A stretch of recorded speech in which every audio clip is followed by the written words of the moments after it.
Shambhu sturgeon और सभी लोग कैसे हो? आई होप सभी लोग बढ़िया होंगे। तो आज की वीडियो के अंदर बात करने वाले लोग किस विषय में, डायग्राम ऑफ ओम्स लॉ के बारे में। ठीक है, देखो डायग्राम्स ऑफ ओम्स लॉ की बात करें ना यार तो कुछ नहीं है, इसके साथ ही साथ बेटा हम लोग कंडक्टेंस के बारे में बात करेंगे। किसके बारे में? कंडक्टेंस के बारे में बात करेंगे। ठीक, और कंडक्टेंस के साथ ही साथ हम लोग और क्रिटिकल टेम्परेचर वगैरह क्या होता है उस विषय में बात करेंगे। तो बस डायग्राम की वीडियो नहीं है बेटा, ये इसमें कुछ पॉइंट्स और भी हैं जो अच्छे पॉइंट्स हैं जो एग्जाम में पूछे जा सकते हैं। तो चलिए शुरू करते हैं। और पिछली वीडियो अगर तुम ना देखे हो ना तो ऊपर आई बटन है तो क्लिक करके आराम से देख सकते हैं। चलिए शुरू करते हैं। तो पहले डायग्राम ओम्स लॉ कैसे बनाते हैं, सवाल आता है, बिल्कुल आता है। कैसे आता है देखो,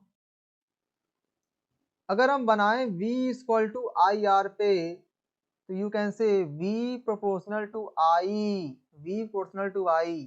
तो इसका डायग्राम अगर हम बनाते हैं तो वो कैसा बनेगा? कोई सोच सकते हो जी, एक बनाई एक्स एक्सिस, ये बनाइए वाई एक्सिस। सर जी वाई एक्सिस पे क्या करो आप? वाई एक्सिस बेटा आप क्या करो, पोटेंशियल डिफरेंस रख दो, या वाई एक्सिस बेटा आप क्या करो, करंट रख दो। मैं करंट रखता हूँ आई। हाँ जी, हमने बेटा यहाँ पे वाई एक्सिस बेटा पोटेंशियल डिफरेंस रख दिया वी। चलो अब इसका डायग्राम बने कैसे? का डायग्राम बेटा बढ़ेगा ऐसे, स्ट्रेट लाइन है कि वी बढ़ेगा। इस अगर वी इतना है आई भी इतना ही होगा, वी इतना तो आई भी इतना। बेटा कर क्या रहा है ये, आपको स्ट्रेट लाइन देखने को मिल रहा है, जितना वी उतना आई, जितना वी उतना आई, यानी कि वी बढ़ रहा है तो आई भी बढ़ रहा है, वी बढ़ रहा है तो आई भी बढ़ रहा है। स्लोप ऑफ ग्राफ क्या होगा इसका? इसका स्लोप क्या होगा? वाई भाई होता है ना भाई, change in Y, y2 minus Y one upon X two minus X one. पढ़ सकते हो ना स्ट्रेट लाइन, यानी कि v2 minus delta v upon delta I. यहाँ से सवाल भी आते हैं अच्छे अच्छे। स्लोप क्या होता है? डेल्टा v अपॉन डेल्टा आई, यानी कि change in y axis upon change in x axis. ठीक है बेटा, वही वाला चीज है। कोई समस्या यहाँ पर आपको मेरे ख्याल से नहीं होगी v इक्वल टू आई का। ठीक है, यहाँ तक बातें क्लियर बेटा एकदम, कोई समस्या नहीं ना। चल अब यहाँ बात करते हैं किसकी? कंडक्टेंस की। सर जी कंडक्टेंस क्या होता है? रेजिस्टेंस समझा दिया है। What is conductance? Conductance is nothing opposite of resistance. ये रेजिस्टेंस का क्या होता है बेटा? अपोजिट होता है, अपोजिट ऑफ रेजिस्टेंस। रेजिस्टेंस का ठीक विपरीत होता है, यानी कि आर क्या होता है भैया आपका? वी बाई आई होता है ना। आर क्या होता है भैया जी आपका? वी बाई आई होता है ना। हाँ जी बिल्कुल ये होता है। इसका विपरीत करने के लिए क्या करोगे? इसको कन्वर्ट कर दो, देन यू कैन गेट, क्या सर जी? I by V, I by V. और ये बेटा क्या आपका? कंडक्टेंस है। यही क्या आपका? कंडक्टेंस। यही क्या भैया आपका? कंडक्टेंस है। ठीक है, so you can say conductance equal to 1 upon R. ठीक है, यही क्या होता है बेटा? कंडक्टेंस होता है। इसका ग्राफ भी आप देखोगे तो ग्राफ को सेम टू सेम देखने को मिलेगा। यहाँ पे नीचे क्या रख दो? नीचे आपको रखना को यहाँ वी है ना, वी एक्स एक्सिस पे है ना, यहाँ रखो वी। वाई एक्सिस जी कौन है? आई है। बिल्कुल सुंदर, बहुत बढ़िया। तो ये कैसा बनेगा? इतना वी उतना आई, इतना वी उतना आई। बेटा क्या निकलेगा? स्ट्रेट लाइन निकलेगा। इतना वी, इतना आई, उतना वी, इतना आई, उतना वी। ये आपको बेटा क्या होगा? यहाँ पर स्ट्रेट लाइन देखने को मिलेगी।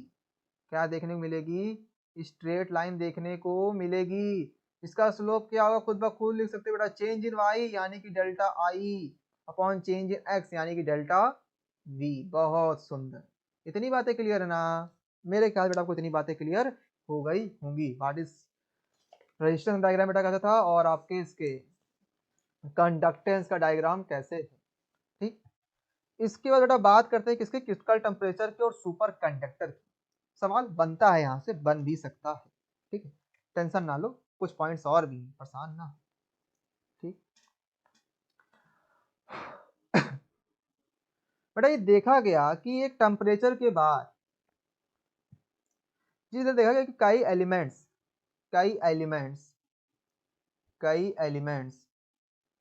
एंड कंपाउंड्स, कई एलिमेंट्स एंड कंपाउंड जो होते हैं, कई एलिमेंट्स एंड कंपाउंड जो होते हैं वो क्या शो करते हैं? क्या शो करते हैं? सिमिलर प्रॉपर्टीज या सिमिलर बिहेवियर। वो सिमिलर बिहेवियर शो करना शुरू कर देते हैं, वो सिमिलर बिहेवियर शो करना शुरू कर देते हैं। below a certain temperature, below a certain temperature, जिसको कि हम लोग क्या कहते हैं, क्रिटिकल टेम्परेचर कहते हैं। इसी को हम लोग क्या कहते हैं, क्रिटिकल टेम्परेचर कहते हैं।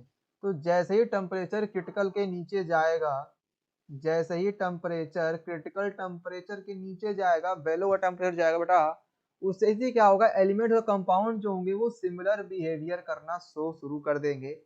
इसी को हम लोग क्या कहते हैं, हम लोग क्या कहते हैं, इसको हम लोग क्रिटिकल टेम्परेचर कहते हैं और कुछ भी नहीं। इतनी बातें क्लियर मेरे ख्याल से आप लोग की होंगी, मेरे ख्याल से बिल्कुल हो गई होंगी। ठीक, और बेटा इन्हीं मटेरियल्स को, और सुनो, इन्हीं मटेरियल्स को हम लोग क्या कहते हैं, सुपर कंडक्टर कहते हैं। क्या कहते हैं, सुपर कंडक्टर। बेटा कंडक्टर बस वाला नहीं, इसमें करंट फ्लो होता है, सुपर कंडक्टर कहते हैं। अभी सुपर कंडक्टर क्या होता है ये भी जान लो, क्यों चिंतित हो रहे। What is super conductor, what is super conductor. Super conductor वो कंडक्टर्स हैं जो जीरो रेजिस्टेंस ऑफर करते हैं। जीरो रेजिस्टेंस, इनके अंदर बिल्कुल रेजिस्टेंस नहीं होता है, जीरो रेजिस्टेंस, बिल्कुल भी करंट को अपोज ये लोग नहीं करते हैं। तो यहाँ पर लॉस ऑफ एनर्जी भी नहीं होती, लॉस ऑफ एनर्जी भी यहाँ पर नहीं होती, नॉट नहीं होती। ठीक है, बट सर जी हम लोग सुपर कंडक्टर को इस्तेमाल क्यों नहीं करते हैं। बट हम लोग सुपर कंडक्टर को अपने इलेक्ट्रिकल अप्लायंस में इसलिए इस्तेमाल नहीं कर पाते हैं क्योंकि ये एप्लीकेबल है वेरी लो टेम्परेचर, समझ रहे हो, ये बेटा बहुत कम टेम्परेचर पे है, वेरी लो टेम्परेचर पे ही सुपर कंडक्टर की तरह मटेरियल बिहेव करना स्टार्ट करते हैं। और आप जान ही रहे हो भाई साहब कि हर जगह लो टेम्परेचर रखना पॉसिबल ही नहीं है। ठीक है, इसी कारण से क्या होता है, मतलब सुपर कंडक्टर को हम लोग हर जगह इस्तेमाल नहीं कर पाते हैं। ठीक, नहीं तो भाई सुपर कंडक्टर इस्तेमाल करते, दिक्कत क्यों होती। ठीक है, कोई दिक्कत, कोई परेशानी, कोई समस्या बेटा इसमें आप लोग को मेरे ख्याल से नहीं होगी। ठीक है, चलिए बेटा ये क्या था आपका क्रिटिकल टेम्परेचर, ये बेटा आपका क्या था, सुपर कंडक्टर। चलो बहुत बढ़िया, बहुत अच्छा, बहुत अच्छी बात है।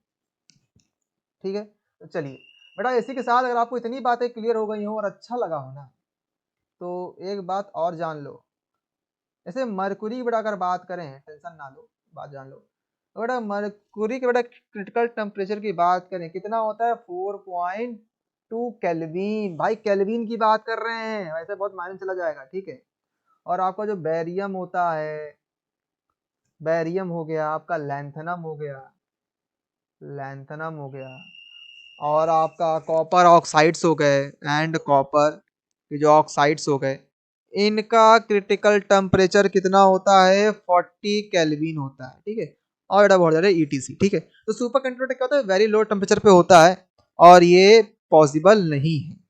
ठीक है, that's why we are not using super conductor. सवाल बन सकता है यहाँ, that's why we are not using super conductor, सवाल यहाँ से बन सकता है। ठीक, चलिए बहुत बढ़िया, बहुत अच्छी बात है बेटा, हम लोग बढ़ते हैं आगे। ठीक है, तो आगे क्या है, बस कुछ नहीं, अपना प्यार जताना तुमको। ठीक है, अगर अच्छा लगा हो, समझ में आया ना, वीडियो को लाइक कर देना, अपने सभी दोस्तों से शेयर कर देना, और एक बेटा प्यारा सा कमेंट छोड़ जरूर जाना। ठीक, और सब्सक्राइब कर देना यार, जुड़े रहो हमारे साथ, ऐसे ही बहुत प्यारी प्यारी वीडियोज आ रही हैं जो आपके कॉन्सेप्ट्स को बूस्ट करेंगी और आपके सारे कॉन्सेप्ट्स को क्लियर करेंगी। तो बेटा अगर पसंद आया हो, अच्छा लगा हो ना, तो क्या करो, प्यार बरसाओ, और उससे जरूरी बात, हंसते रहिए, मुस्कुराते रहिए। मिलते हैं अपनी अगली क्लासेस के अंदर, तक के लिए सभी को टाटा बाय बाय।